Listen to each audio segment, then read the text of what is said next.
Well, good afternoon to everyone tuning in. We are glad you've joined us today.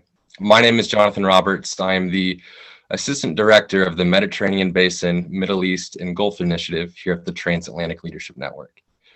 For those of you unfamiliar, TLN is a nonpartisan network of scholars, diplomats, and leaders committed to addressing the shifting dynamics in transatlantic relations today. We cover far-ranging regions ranging from US-EU relations, North Africa, Southeast Europe, and the Eastern Mediterranean, among others. I encourage you to visit our website at www.transatlantic.org, follow us on social media, and join our mailing list, which is available on our website in order to stay up to date on our programming. Libya in particular has featured prominently as a country of focus recently in our work. For example, we recently published the edited volume, Unheard Voices of the Next Generation, Emergent Leaders in Libya. This book is distributed by Brookings Institution Press and featured all Libyan authors. After the successes of this effort, we launched a new platform entitled The Next Generation, Emergent Leaders in Libya. Our first platform event was in Arabic and is currently available on this YouTube channel. Soon, it will be subtitled in English to be available to the international audience. This event currently is the second to be affiliated with the new platform. One last highlight I would make is that TLN is quite proud to have established an inclusive program on Libya. Libyans of all regions and backgrounds, both women and men, are participating in this new platform. Our goal is to empower Libya's next generation of leaders and to help facilitate a narrative shift that leads to unity, dialogue, and openness. With that, I'd like to welcome two special guests. First, Dr. Ali Alvasedra will be providing commentary on the conversation today. Dr. Alvasedra is a true pioneer in the legal profession. He specializes in international laws governing sovereign wealth funds, as well as special laws, cyber law, international arbitration, and investment law. Multinational law firms, sovereign wealth funds, real estate development companies, government bodies, and international organizations all call on Dr. Alvasedra for his expertise. He holds a doctorate from the University of Hull in the UK and is a co-editor to our recent volume on Libya. We are very grateful to have you today, Dr. Alvasedra, and for your wide-ranging expertise in our projects. Thank you. Finally, I'd also like to welcome the moderator and chair of today's discussion, Ambassador John Craig. Ambassador Craig is a senior fellow here at the Transatlantic Leadership Network and has had a truly distinguished career in diplomacy, business, and civil society. President Clinton appointed Ambassador Craig the United States Ambassador to Oman in 1998. He held the post until just after 9/11, when President Bush appointed him to the White House as Special Assistant for Combating Terrorism, where he served on the National Security Council. Ambassador Craig, thank you for your participation today. And with that, the floor is yours, Ambassador Craig, for some initial remarks and to introduce our Libyan panelists. Thank you. Thank you, Johnny. Good afternoon from Washington on this 16th day of February 2021. My name is John Craig, and I'm a senior fellow at the Transatlantic Leadership Network's Middle East and Mediterranean Project. The Transatlantic Leadership Network is very happy to welcome you to this exciting panel discussion of the future of Libya, following the agreement in Geneva last weekend on the creation of an interim government composed of Mohamed Menfi as the head of the Presidential Council and Musa Koni and Abdullah Al-Lafi as members, and Abdelhamid Zeba as the interim prime minister. I'm sure that our panelists are eager to tell you about these developments and what they mean for the future of Libya as an independent, self-governing nation state. The territory we define today as the state of Libya did not exist in history until after the Second World War. The western part of Libya was part of the Roman Empire. The eastern part of Libya was always identified as Arab and then Muslim. In the 20th century, Libya fell under the domination of Italy in the west and the United Kingdom in the east as an extension of the national entity of Egypt. The United Nations created the Kingdom of Libya in 1952 at the request of the United States and the United Kingdom. The state was composed of the Berber populations in the West and the Muslim East populations, with a vast, mostly empty desert in the middle. Some loosely related southern territory was added for good measure. In recognition of the importance of the East-West split, Libya had three capitals, one in Tripoli, one in Benghazi, and a third in Beida, even further east in Cyrenaica, where the Libyan parliament was established. Libya was a vast training ground for NATO air forces because of the nearly 360 days of sunny, cloudless skies, during which continuous training and readiness exercises were conducted. The United States and the United Kingdom provided the economic and defense assistance to enable the government of Libya to be a viable, capable national entity. The United Kingdom invited Idris Sanusi, the great-grandson of the 19th century Islamic proselytizer who was responsible for the very late conversion of Berber tribes in North Africa to Islam. King Idris had spent 40 years in exile in Alexandria, Egypt, after fleeing the Italian reign of terror in Tripolitania in the first quarter of the 20th century. Libya progressed pretty much as the United States and the United Kingdom had planned. In the middle 1960s, international petroleum companies discovered oil in the vast desert in the middle of the country, and the country's fortunes changed for the better. The US and the UK's burden of supporting Libya financially was lifted. On September 1st, 1969, the quiet, controlled Libyan landscape was rocked by a coup d'etat orchestrated and carried out by a group of mid-level Libyan army officers who owed their loyalty to the great Arab nationalist leader Gamal Abdel Nasser. Overnight, Libya leaped from its backwater colonial lethargy to a position of Nasserist protagonism in the Middle East.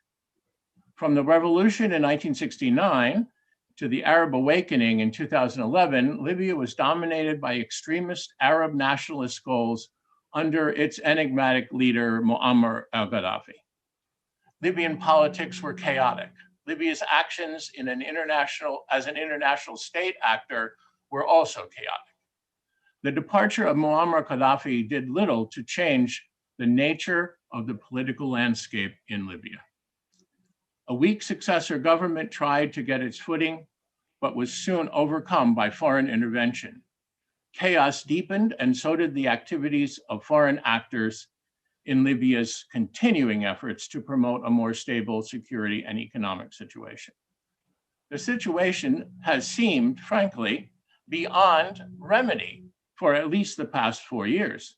And then suddenly, both the domestic players and the foreign players seem to be ready for a comprehensive negotiated settlement of differences, including an election under the supervision of the United Nations by the end of this year.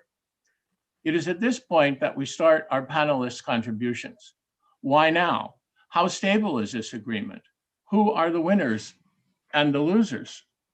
Our panelists today are Sharif Albedo, a strategy, investment, and investment relations analyst at the Bagua Group, an Austrian investment bank in Vienna. He was previously a member of HSBC's management training program and has worked in the UK, Austria, and Panama in various sectors such as finance, tech, and defense. He holds a master's degree from King College, London. Our second speaker will be Yahya Jerbi. He's a researcher and writer at the Curiosity Foundation. Yahya also writes for the Libyan journal Al Sabah and provides translation for Libya's National Oil Corporation. Yahya holds a bachelor's degree in English literature. And our third speaker will be Saraj Alam, a Libyan activist working in the development field. He is also chairman of Electrofix Africa, an energy company Saraj established in Tripoli with his Maltese partners. He studied economics at the University of Benghazi and international relations and conflict resolution at the American University of Beirut. Saraj comes from a family with a rich history and interest in Libyan politics.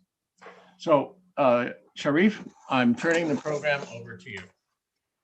Thank you very much. So I'm just going to start with a few of the current and cultural issues and then go into more long-term areas that we need to strongly develop as a nation. The interim government should at least begin, or at the very least lay the groundwork for, I think, for the following government in the following key areas. First steps I would say the government should undertake is to try and ensure that government revenues are shared out more equally across the nation and introduce more equal splits in things, for example, like government jobs between regions. So not all the big jobs just go to the people from the West and so on. So maybe the South and the East get a bit more money and funding and jobs than historically there have been, because previously they were very neglected for decades under the Gaddafi rule. So that also helped to build some resentment and fed into this East versus West, us versus them mentality. And even years back, people were calling for federalism because of this sort of stuff. And that is also part of what we see in terms of the civil war. So I think to make the regions all feel fairly represented is key. Next, I'd say is decentralization. So reduce the strong centralization of everything important being in Tripoli, as is often the case at the moment, and spread it out more across the country. For example, we saw similar issues in the UK where everything was in London, but they're addressing it by shifting things more to the north, different governmental organizations and so on. So we need to adopt a similar approach.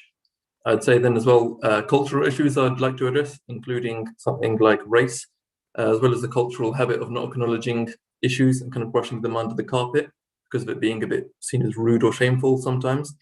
I think Libya has quite a complex history with the issue of race, and it's something that's also not discussed because of the relatively taboo nature of it.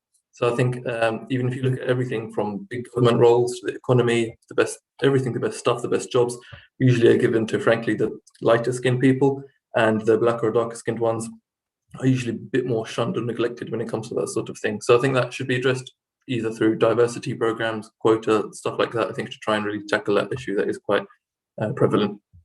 The next one is an obvious one, the need to clamp down on corruption and the black market. Money at the moment is being redirected instead of where it needs to go. So also maybe introduce international auditors or set up more transparent anti-corruption committees and commissions to help try and tackle this, because this is probably the most key area at the minute that's affecting Libya. Then I'd say any other future governments should focus on looking even further ahead. So not just a few years, but 20 years ahead and so on, like other countries have done before us. And we do need to start now. So firstly, I think maybe increase new renewable energy production, like solar energy, where we could cover domestic electricity consumption and export any excess to other countries, like Morocco's done. Morocco now covers 40% of domestic consumption this way and plans to export electricity by 2050. We could do the same. We also can even have tidal energy or offshore wind farms. Libya has 2,000 kilometers nearly of coastline. And with oil becoming less valuable with this green energy shift, soon we're going to be left with, an ocean of near worthless oil from where we currently get most of our government revenue. I'd say next is water and food security.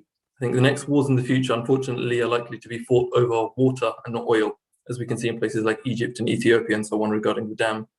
So I'd say water desalination as well is key to that.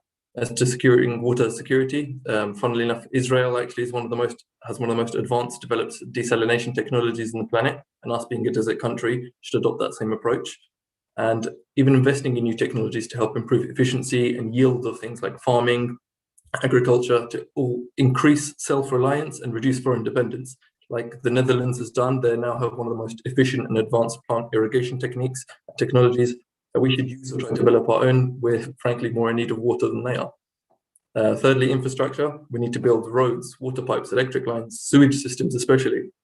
I think most people agree when it rains heavy in Libya, half of the country floods, and that spreads a lot of damage and disease. We should use foreign companies if we don't have the skill currently, even implement minimum quotas for local laborers, like a third of the workforce has to be Libyan and so on.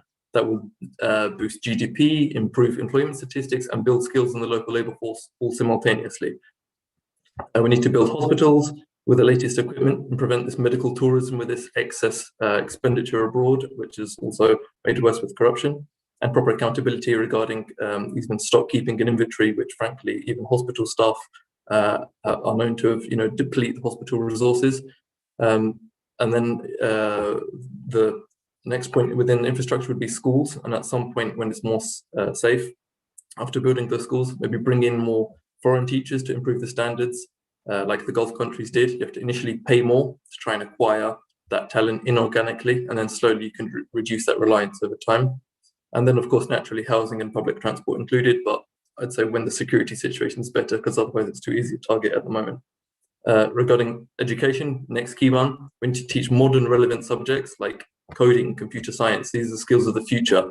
Emirates, I think, funded 25,000 Arab students in how to teach them how to code. We need to do something similar, because that's going to be the next generation, and all future technologies and industries relying on that and the high skilled jobs.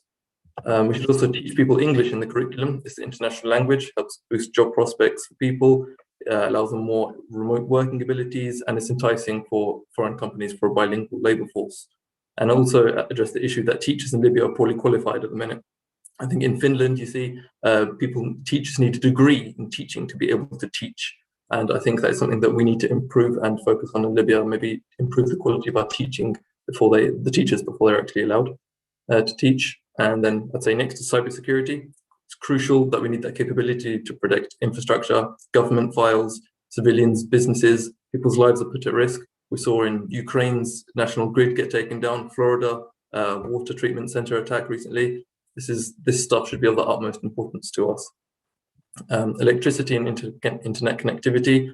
The UN is now discussing internet access as a potential human right. And that is something that we need to focus on, especially in rural and deprived areas like the South, which frankly has been a lot more shunned in the past in that regard. Also, electricity is not only key just for the daily lives, but even things like hospitals and preserving medicines and food. Then we also need to improve young people's opportunities and tackle this kind of culture of poor work ethic. I think that's prevalent in the public sector in particular. So I think maybe that could be done through something like government-funded apprenticeships, internships, graduate programs for government ministries and civil service jobs, in central banks and so on. And try and tackle that issue, as I mentioned, of the poor work ethic in public sector, where people can almost turn up and leave whenever they want. No one really says anything. You have inflated pension, inflated number of people receiving pension. Like you can be a teacher for a year and then retire and receive pension the rest of your life. All this stuff sucks billions out of the economy over years. And then I'd say also encourage private sector growth and improve the diversification of the economy and encourage digitalization. So how would that be done? I'd say, for example, very slowly over many years, reduce subsidies, for example, on oil and other utilities that we see, gradually introduce maybe a small taxation system so the government can actually raise revenues in the future to produce a budget when all the oil is, no longer worth so much. And we can even subsidize infant industries like agriculture or food or manufacturing, or even try and take advantage of the fact that we have things like the new African Free Trade Agreement that's coming up. We should try and use that to try and become a hub for the future industries, or the hub within Africa for that, or for R&D in Africa and so on, to try and leapfrog those lower skilled industrialization, move quicker to the higher value sectors and jobs to be able to come to Libya. And I would say digitalization as well. So embracing it, for example, on things like trying to use digitalization in voting, public services, renewing documents like national ID, banking services, learning resources, and so on. If we can see countries like Estonia, I think is a fantastic example of that. They went from that post-Soviet kind of crumbling economy to now one of the most digitalized nations on the planet. And I think all of those together would be a fantastic boost and a fantastic way to look forward for the country, position it well for the future, and not just kind of always look back on the past, but really try and tackle the emerging future risks and opportunities, and really best be able to take advantage of that. So I'd say that's something that at least they need to start beginning or lay the groundwork for the next government for that.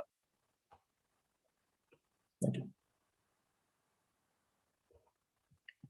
Sorry, I think you're muted. I see that. Thank you. Thank you, Sharif.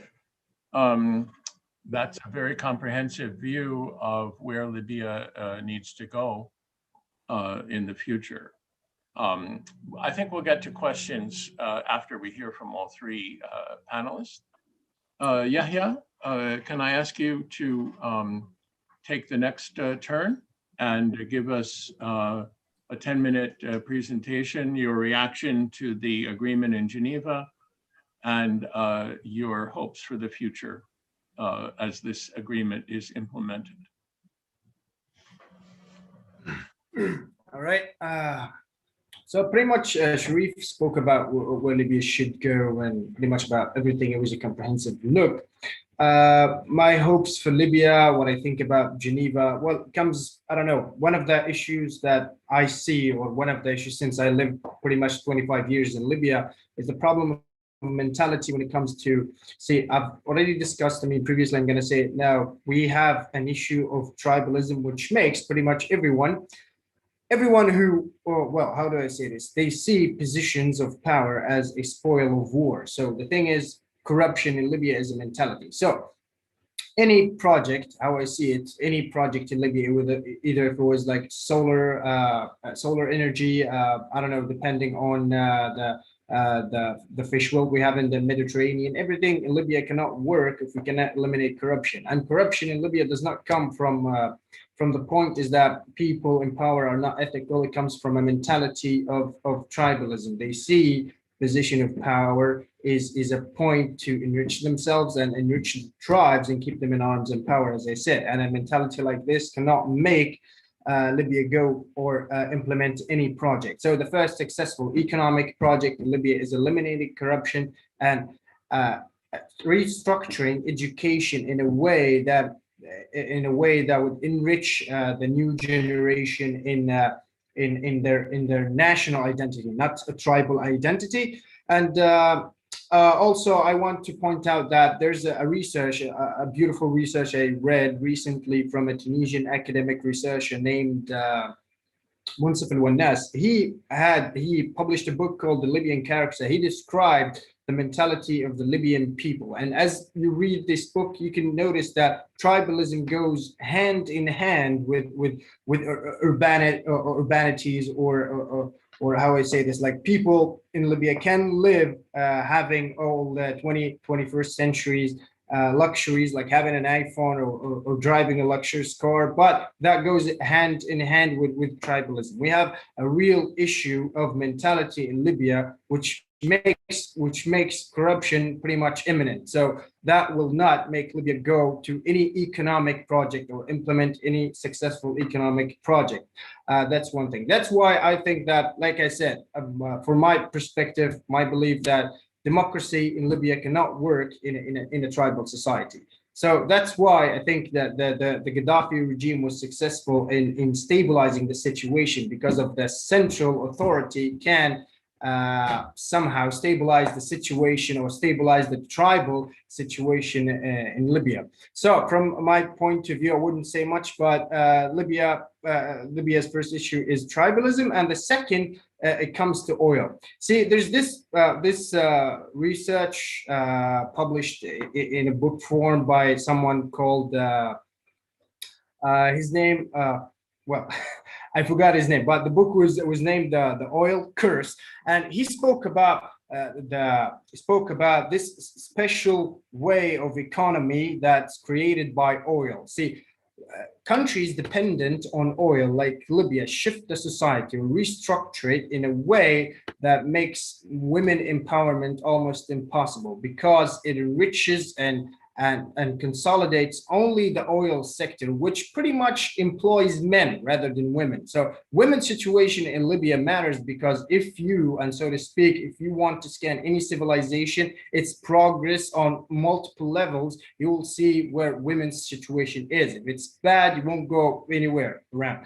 So women's situation is bad in Libya because of oil revenue. So that's one thing that would show you that Libya, well, if you see it as a civilization, it wouldn't go far if women empowerment is not possible, or I would say impossible. So the first, I mean, the two things I would be focusing on is tribalism and pretty much women empowerment, which is kind of hard or difficult due to the special way that oil restructures an economy to empowers men over women.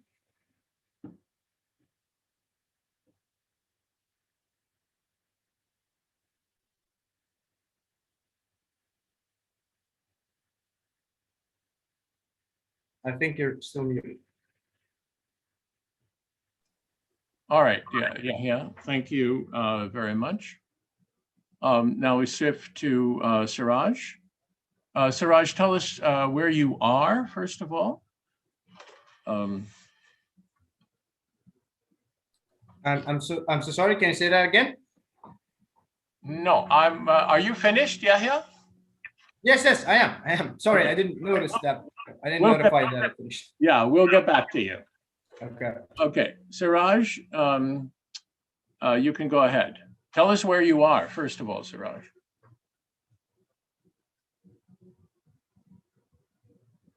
Johnny, we can't seem to hear him.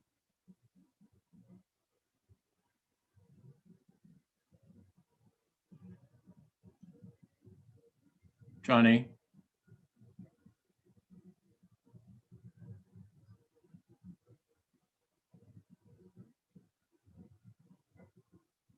So how are we going to solve this?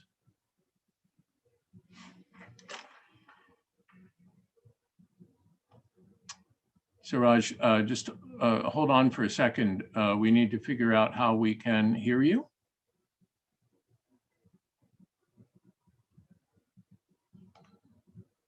Johnny, is there any way we can hear him?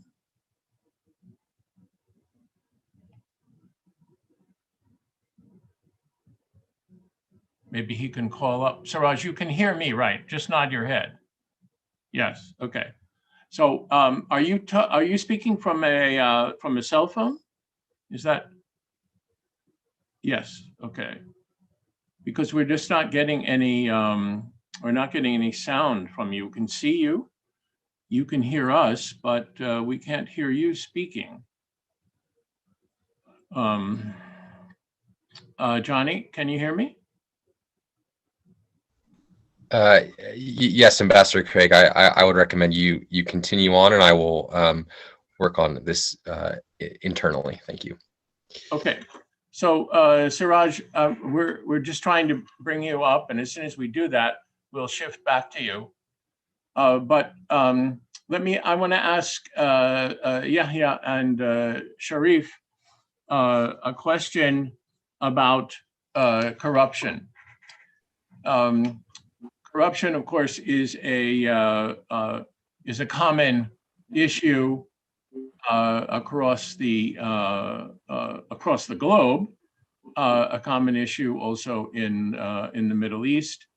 And if you recall, all the way back in 2002, the Arab Economic and Social Commission identified corruption as a major stumbling block, or as a major factor in lack of advancement, in lack of economic advancement in the Arab countries.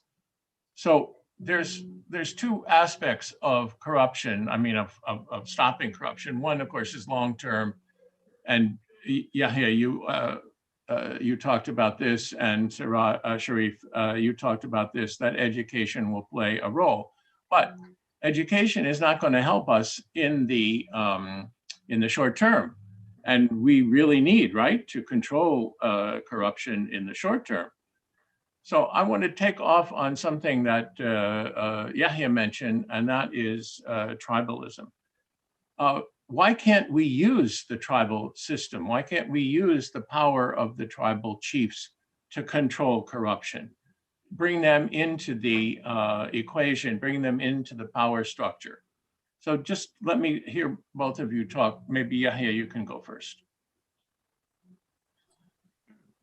Okay, so regarding tribalism, see, like I said, tribalism. The issue is that you can't use it because all the tribes, pretty much those who live in the vicinity in each other. The thing is that they have historical animosities, and so if one of those tribes gets into a position of power, position of corruption, which gives him access to corruption, he or she is going to enrich himself first in money and arms, and then he's going to enrich the tribe, which makes his or her tribe takes how do I say this to be more dominant on the other tribe. So the thing is that tribalism makes animosities really easy. So they're always fighting either over land or over anything else. So tribalism, yes. Yeah, here, just take a break for 1 second. Siraj, are you, can we hear you? Yes.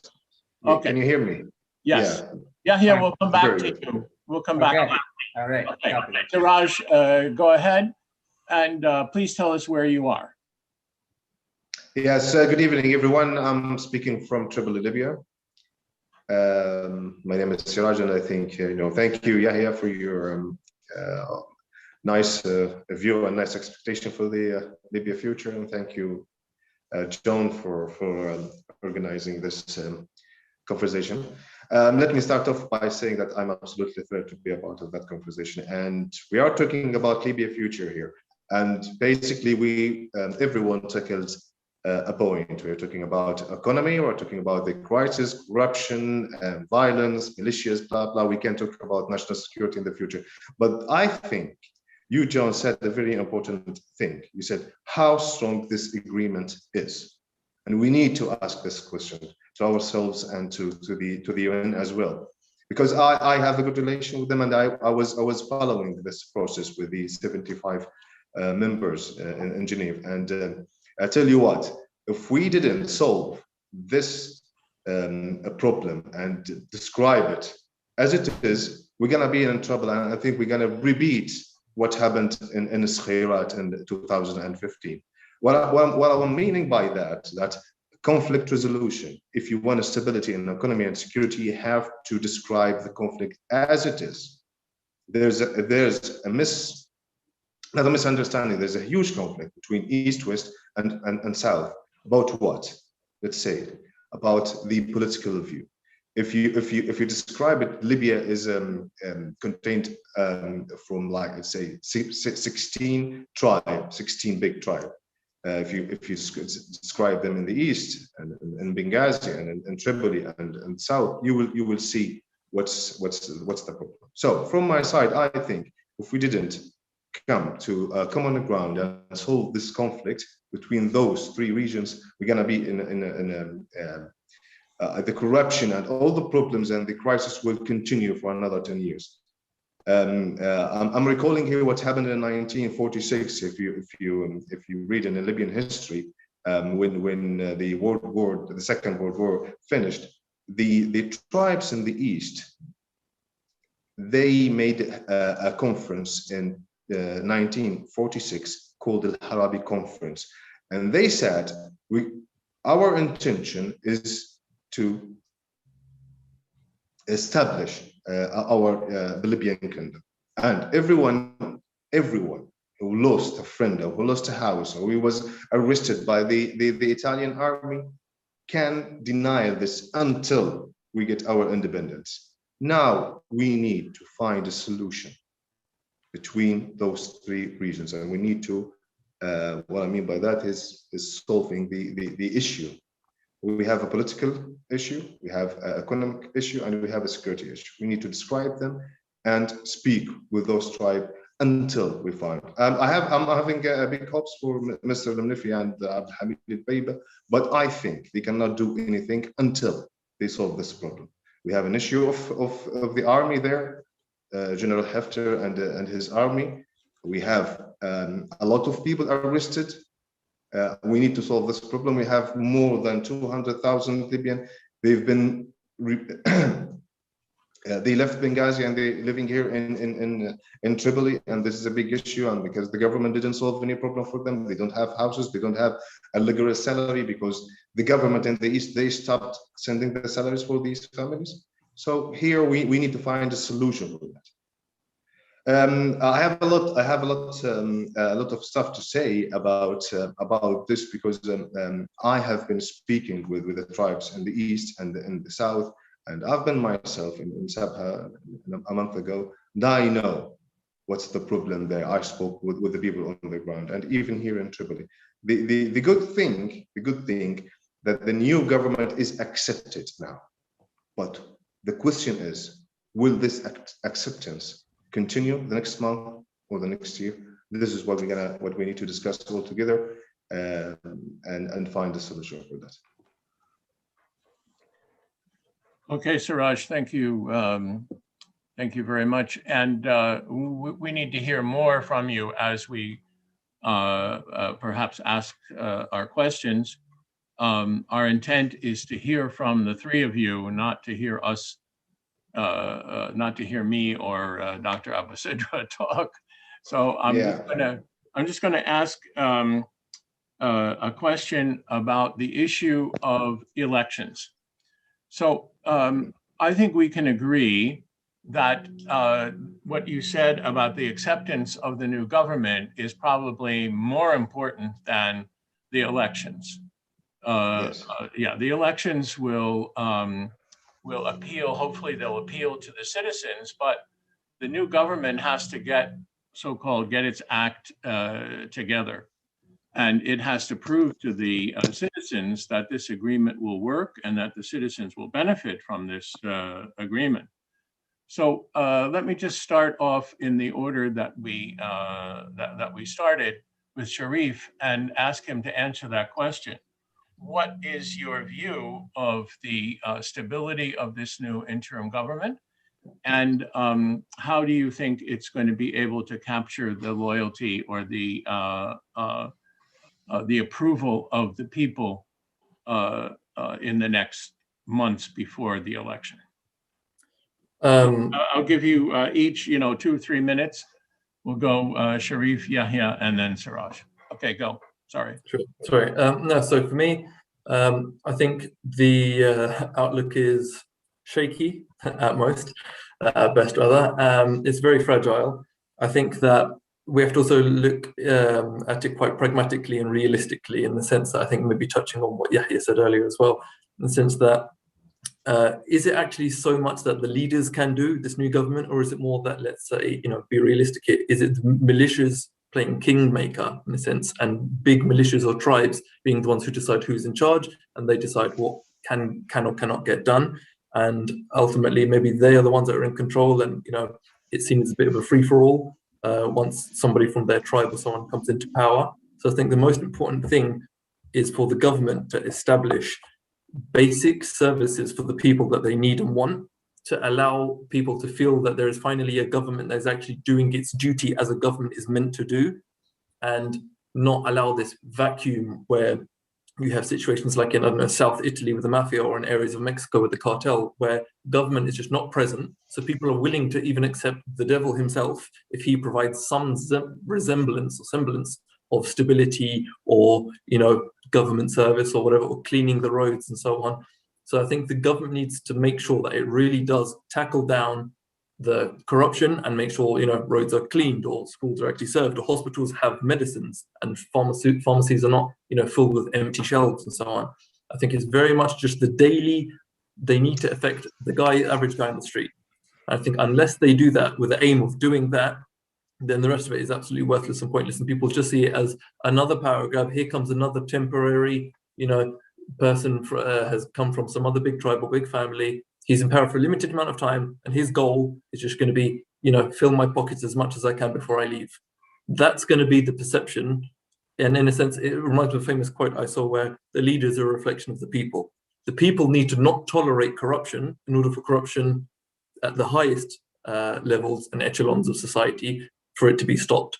So as long as the people are also doing corruption in everyday things, whether it be in school to pass a good grade or pass a subject, invite the teacher over for some for a nice big meal and get an A star on that test or whatever it is, I think they need to really make sure that they are able to serve the person on the street in the most basic services and necessities that people require, and really try to stop all of this regionalism and make sure that they bring in equality for people from all regions, because that's a key part of this whole civil war, was basically almost regionalism.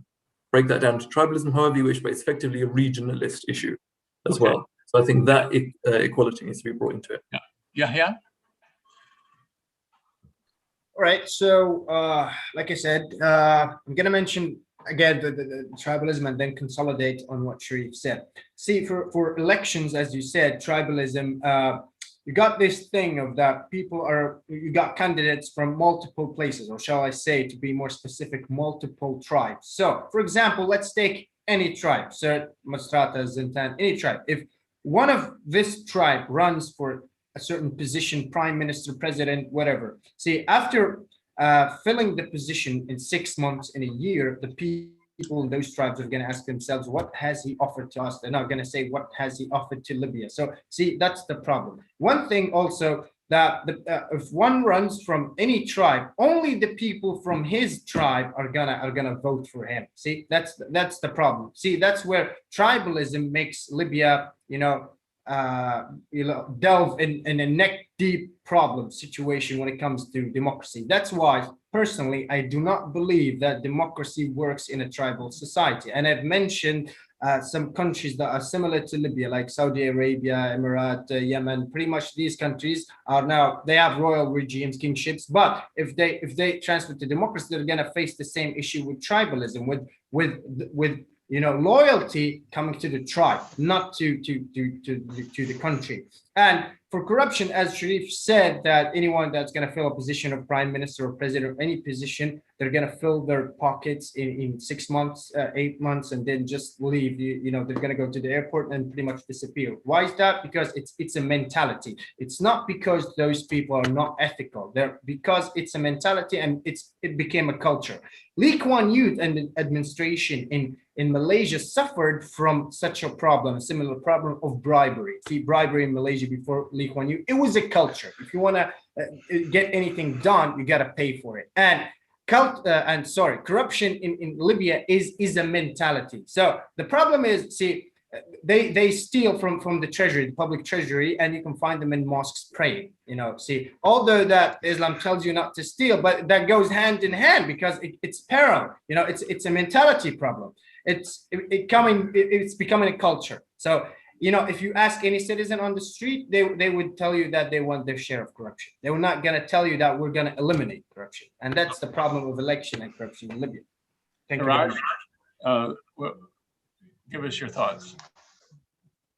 Yeah, well, elections again. Election is a huge challenge, and I think I'm supporting about what the guys said, Yahya and Sharif, but I think if this government worked hand in hand with the people in the election organization, I think they can make it. We faced this problems before in 2011 after the election, after the revolution, and we succeed. Even there were some tribes or some ideologies against the elections, but it went so well. And I think we can do it. We have 2 or 3 problems. The first one that we need, there's a lot of people out of their towns. People from Misrata, they are living in Cairo, for example. They have the right to vote, and they have something to say in the elections. Even people from the south who moved, running and escaping from what's going on there, and came here to Tripoli. They have no vote here. They cannot just go and share their ideas or share their views and share their vote. The same thing what I mentioned earlier about 200,000 people just left Benghazi after the war. They are not allowed to come back again. And those votes, you need to organize. You need to organize them. Everyone has the right to, if we are talking about democracy. But I think using the technology that everyone has a national number who can vote through the internet, and we can design a system or a software that I am, for example, from Tobruk, and I'm supporting a guy from Tobruk. I can just share my vote. I don't know how to do this technology, but I think this is the only solution to do. Otherwise, a lot of votes will be missing. Okay, so I just want to drill down for a little bit in terms of this issue of how the new government is going to provide services and is going to actually capture the loyalty of the population. We know that the government has some structure in Tripoli. I'm sorry, I don't know anything about the structure in Benghazi, how they deliver services, who generates electricity in Cyrenaica, but let me just go back to each one of you. How is the new government going to organize itself to provide the services in Cyrenaica it needs to provide the services in Tripolitania, to provide the services in Sabha that it needs to provide. Who's going to help them do this? We have, a head of the executive council. We have 2 members in it. We have a new prime minister. Who are they going to work with? Sharif, you go first. In my opinion, I think what they will do versus what they should do. I think what they will do would probably be just rely on who's the biggest militia or tribe in the area and give them the, let's say, right to the racketeering of that particular industry or job or so on. But I think what they should do, honestly, in my opinion, kind of like what the Gulf countries did initially, acquire this stuff inorganically from even, let's use foreign companies if we need be. We don't have the goods, maybe the right skill set to be able to deliver high-speed broadband internet access or something, then bring in a foreign company to help try and do it. We have hundreds of billions sitting in our sovereign wealth funds and cash and stocks and everything abroad. Use some of that. Otherwise, what's it good for? If people are swimming in poverty when the money's sat in the bank accounts, only able to be reached by those in the upper echelons. I think they should use foreign talent and skill a lot more, as well as even in terms of things like maybe initially, just as a temporary stopgap, maybe then do some kind of collaboration or someone with big tribes or families, which, like you mentioned earlier, bring them into the system or the process, make them feel like they're being heard, but not given too much power and so on. So maybe initially, just as a stopgap, use them just to provide the sense of stability so they don't keep cutting off the electric lines whenever they get annoyed, or cut off the water pipes because one tribe is annoyed at something, but that kind of issue. So maybe involve them slightly, but longer term or slightly after that, try and bring in maybe foreign companies to try and build that higher level where we can get more a steady, reliable supply of these kind of crucial, critical things. Okay, Yahya, where are you on this issue of where the rubber meets the road? Well, I don't have much to add, but I don't believe that employing tribes to bring people from tribes as representatives for those tribes could work, because, like I said, the problem comes with loyalty. See, even if you have a strong central government, since these tribes are now in arms, they're gonna just listen to the sheikh of the tribe. They're not gonna listen to what the central authority has to say. So that's the problem. So although they are in arms and they're fearless, they'll pretty much obey the sheikh of the tribe. And like Sharif said, if their demands are not met, they will cut the water and the electricity and all of that. So I don't know. I see tribalism as an issue, and it cannot be employed, but it can be resolved with education. And as I mentioned, education, I think, like Sharif said, yes, we have to learn modern skills like programming, foreign languages, and all of that. All the world agrees on that. But our education should start from correcting wrong concepts that are cemented in Libyan mentality. See, because like I said, I always say that Libya is full of ignorance, but the ignorance is not coming from a lack of information, but coming from a brain full of wrong information and concepts to things. So that's the problem. Saraj, before we get to Dr. Alvasedra, you go ahead and talk to us about this issue of how does the new government do its job? Yeah, well, I think they can solve this by using the power of the local councils. We have here in Libya, we have 90 local councils or more, and this a central government, they cannot provide services and solve the problems. And over Libya is quite big, but working with the local council and being fair with them, I think they can provide what is necessary for the population and solving the problem. Here in Libya, we have 2 or 3 big issues. The first one is electricity, and again, electricity. The consumption is huge, and year by year, the Libya consumption is increased by 400 megawatts.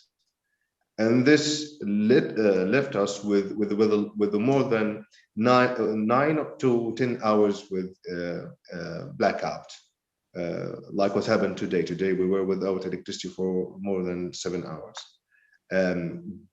But working with the local council, they can solve this problem. And there's a lot of new ideas that they can provide.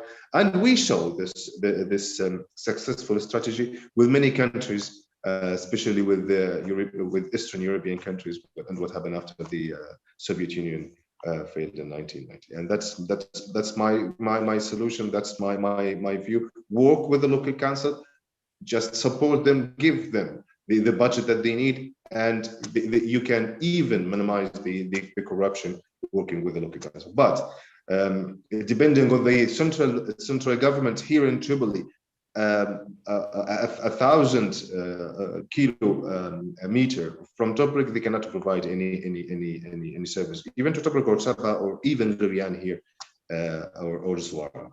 And that's my view. Work with the local council. Okay. Saraj, you said there were 3 major problems. You only mentioned one, electricity. What are the other 2? Yes. The other one, the cash flow. You know, that you go to the bank, you cannot get, you cannot just get your money out from your account. And this is a big, challenge. And the new government, they have to find a solution with that. I don't know, maybe they can use a new technology, software, a Visa card, whatever, but they have to choose it because people are anxious about that. The people in the street, they are quite anxious and angry about that. And if you walk here in Tripoli, you will find queues of thousands of people, hundreds of people, just waiting in the bank stores. And this is something, quite tragedy. The third one is the security. I'm talking about militias, east, west, and south. Okay. Dr. Alvasedra, we're going to turn to you now. This is not, I'm not trying to end this. I'm just trying to bring Dr. Alvasedra into it. And let's hear what he has to say. He may have some other questions for you guys as well. Okay, Dr. Thank you. First of all, I want to congratulate my fellow Libyans who really participated tonight in this discussion. I think you are truly are part of the bright future, which I can see deeply believe awaits that Libyans, thanks to you. Your generation is going to shift the narrative, and Libyans of all walks of life should join in support of your empowerment, supporting your voices to be heard more and more. Thank you all. And I have taken notes. I would put them as concluding remarks from each of you. I would like to say them to start with is thank you, Ambassador John, and I want to say that tonight you're moderating tonight in discussion is wonderful and really fruitful and very useful. Your introduction remarks really they were brief but very, very accurate, well described history of my own country from especially a geopolitical perspective was truly rooted in the history, and it's truly described the real geopolitics of Libya. It's very important, and it's good for the audience to hear. And also is good for those in the United States and in Europe who were maybe they are listening to us tonight and wanted to be more familiar with the political dynamics in Libya. I think it's a very successful effort that we made with our Voice of the Next Generation. That is a book that published earlier, which has truly shed lights to a number of very important issues that shaped the current dynamic problems in Libya, but also equally provide solutions for Libyans to embrace. I will say that Sharif has described a roadmap for success in a very comprehensive way. He has touched on the issue of decentralization, wealth distribution, cultural openness, issue related to colors that should not be really ignored, anti-corruption policy. He spoke about renewable energy, water as a security issue, which is really becoming a real security issue worldwide. And Libya is not is part of that as well. And I think that is an important issue. He mentioned on the importance of and gave a special emphasis on technology and health services. He spoke about education. He gave very special emphasis in building schools and more efficient students and teachers. He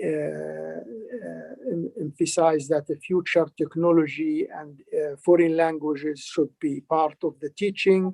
Qualified teachers, cyber security should be taught as well.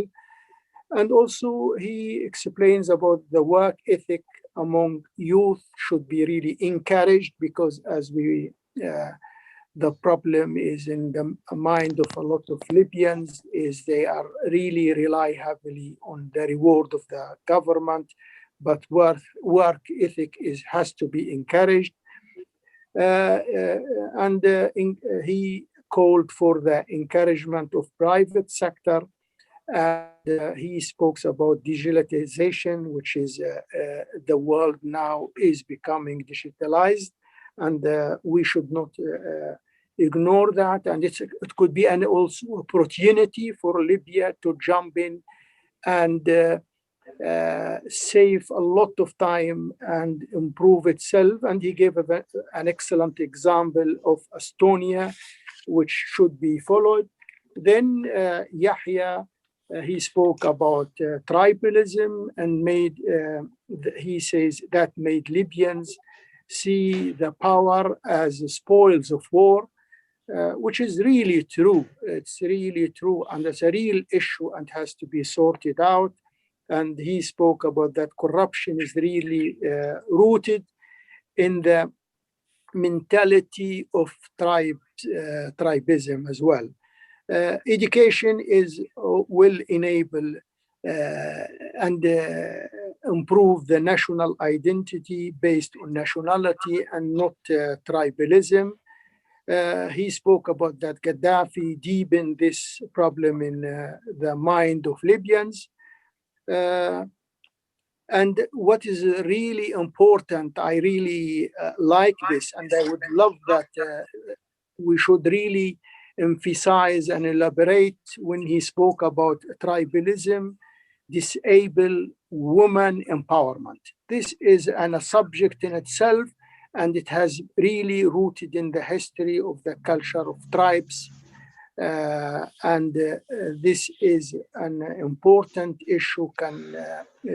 Libyans has to know about it. And I think a great point to be raised, and maybe it can be a subject of discussion in its own. Saraj, fantastically, he described that how strong this government, and he said a conflict resolution is the true conflict, and it is really now covered, and the three region is a fact that which is should not be hidden and shouldn't be buried in the sand. He wants it to be clear and be subject of discussion. So solution of the the crisis that arise between the three regions has to be addressed and looked at. He spoke about the interior refugee and the issue of Haftar in the east. He spoke about that is the good thing about this government is it has a general acceptance at the moment, which is it should be taken advantage of, and it should help them to improve and move faster. And he mentioned if election will be held, then it will be the best story this government will tell and also will show. These are the concluding remarks, and I congratulate you, and I feel sorry have taken your time.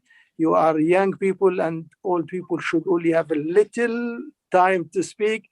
And I'm sorry I've taken maybe more than the 10 minutes, but I have enjoyed it very much. I've learned a lot from you, and I have good feeling that you will play a major role in improving your own country. Thank you very much. I'm back to Ambassador.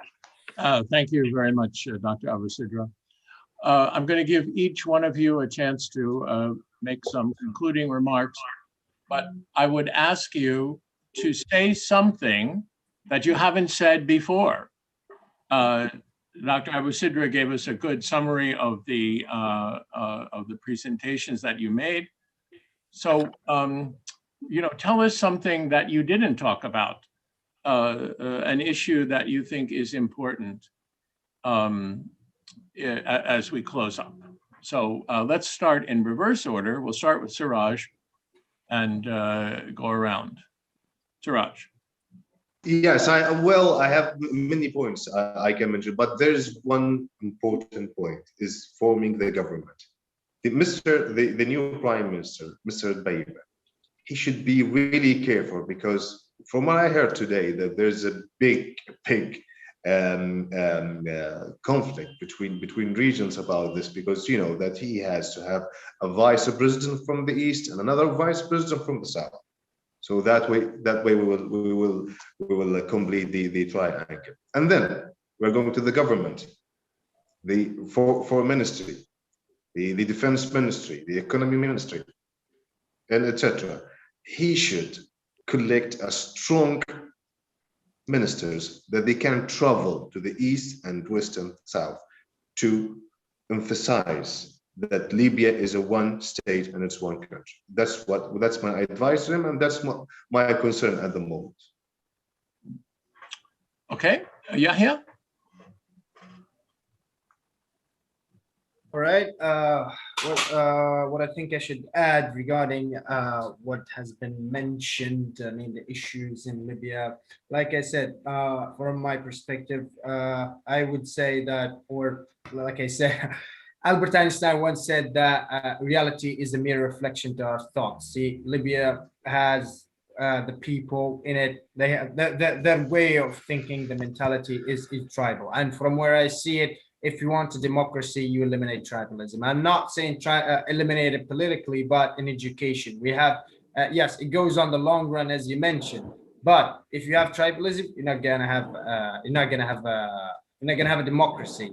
So that's what I want to add. Another point is when it coming to service problems. See, who is going to be interested in electing anyone if electricity is been suspended for 12 hours and they have a problem with water cuttage and their money is stuck in the bank? So we have to fix first the service issues, in the country, and then we'll go to a democracy. I don't think pretty much nobody is going to be interested in democracy if they're thinking about, standing in queues the whole day, a queue for the petrol station, a queue for the bank, and whatsoever.